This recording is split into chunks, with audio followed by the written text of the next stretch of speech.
Hey there, East Tennessee. Hope you have been enjoying the day so far. Things have stayed on the clear end except for what we saw this morning. We had a bit of a lull in activity getting into the afternoon. Now, as we get further into the evening, we have the possibility of those next bits of storms starting to work their way in. You can see a couple of scattered showers starting to enter in from the west. We could see some growing impact from those. We also see further down into the south some storms as well that have been passing through Monroe County, generally on the more moderate side.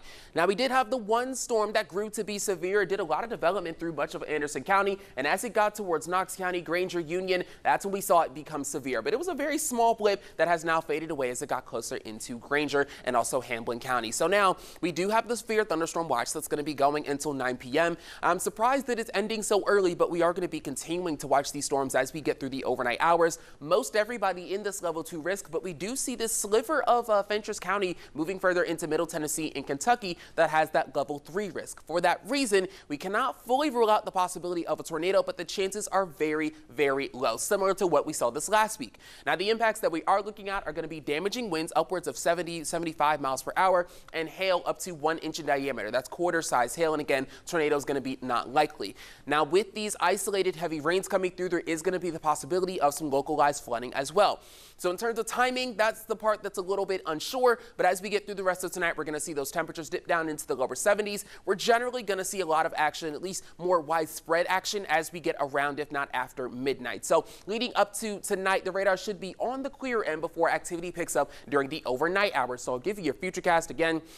It does look a little bit on the aggressive end, but I think that this model is sort of best representing what we're seeing right now. So I'm hoping that is going to continue to be the case as we get through the rest of the night. So we've seen those storms fade away, and as we get to around 8 p.m., again, we can see that rain start to pick up on our northwestern end and also on our southern end, kind of like what we're seeing right now. And as we get closer to midnight, that's when we see that activity kind of start to pick up and start to hone in on the area. We see this line of stronger storms here going through Fentress, entering into Cumberland County, a little bit of Scott as well. Again, that's where we're going to see that high tornado risk in the northwestern plateau if we see any tornado risk at all. So we get into midnight, we continue to watch that move through, generally storms moving into the east. We're not seeing that high pressure as strong to our south, so storms don't necessarily have to make that roundabout action that we've been seeing with this past week. So these overnight hours, that's when we can start to see some impact pushing further down into the valley, getting further into upper East Tennessee as well, and that's really going to start to continue as we get through the night.